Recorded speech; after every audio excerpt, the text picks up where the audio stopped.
xibaar yu wér te wóor ca tàng ba abonnez-vous pour ngeen di mën di jot suñuy vidéo. dal leen ak jàmm seen chaîne bi di Buzz 221 HD kii di Barthélémy Dias ci conférence de presse bu mujj bi mu daan amal ginnaaw ba mu yëkkatee ay kàddu daal di xamal sénégalais yi que ne képp ku daal di laale wala nga daal di taqe ci lu ko daal di jëlee ca biir mairie ba ca Dakar que ne kookee di nga ko daal di fay par la force ci réewu Sénégal. si li ni mel kii di Bayna Gueye mi nga xam ne moom moo daal di bind akub lettre de destitution daal di koy jagleel préfet de Dakar bañ daal di jëlee kookee di Barthélémy Dias ci mairie ba mu nekkoon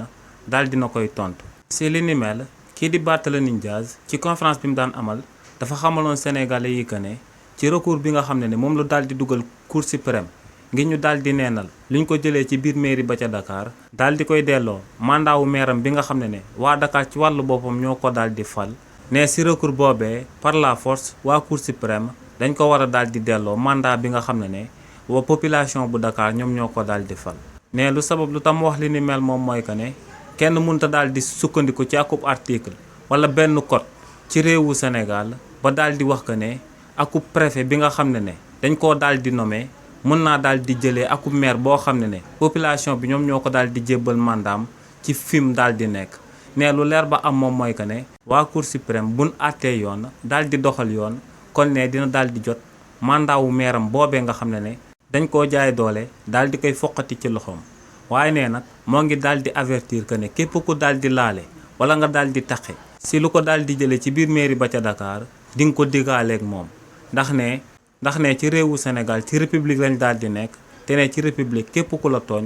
mbir yi mën naa daal di changer ba nga daal di koy jekku. ginnaaw nag ba kookee di Barthélémy Dias yëkkatee kàddu yooyee kii di Bayna Gueye daal dina ko siy tontu. kii di Bayna Gueye ne Barthélémy Dias bis bu jugatee di menacer ñi nga xam ne ñoom ñoo ko daal di jëli ci biir mairie ba ca Dakar nee na daal di assumer ay kàddoom daal di dëggal boppam daal di ko ciy lim directement ndax ne moom ci wàllu boppam moom moo daal di jébbal préfet bu Dakar lettre de destitution ci bi nga xam ne kooku si la daal di sukkandiku daal di koy jëlee ci biir mairie ba ca Dakar ba mu nekkoon. nee nag lu leer ba am moom mooy que ne moom ak Barthélémy Dias ñoo bokk benn koñ buñ daal di dëkk bokk fu ñuy yeewoo te muy Mermoz Sacré-Cœur. donc ne lu leer ba am moom mooy que ne Barthélémy Dias xam na ko bu baax a baax moom moo sabab mu daal di koy sëte fa mu dëkk ñëw ci presse bi di ko menacé. nee nag lu leer ba am moom mooy que ne dégg na tamit kookee di Barthélémy Dias di daan amal ay manipulation daal di wax que ne cour suprême mënta daal di sukkandiku ci benn code wala ci benn article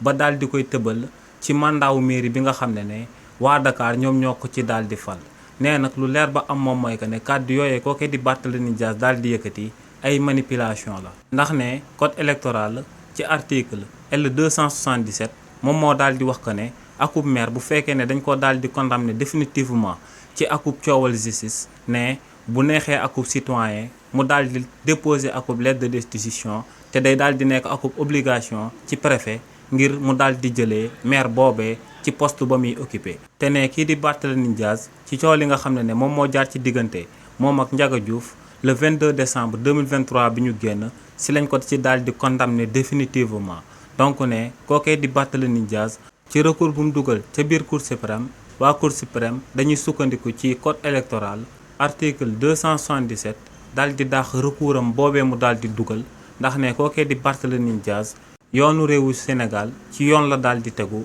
ginnaaw ba muy jël ndogal di ko révoqué daal di koy jëlee ci biir mairie ba ca Dakar bi nga xam ne bu fa daal di amee akub mandat ginnaaw yàlla Ousmane Sonko ci wàllu boppam moom moo ko daal di sabab ci réew mi di Sénégal. xibaar yu wér te wóor ca tàng ba abonnez-vous pour ngeen di mën di jot suñuy vidéo.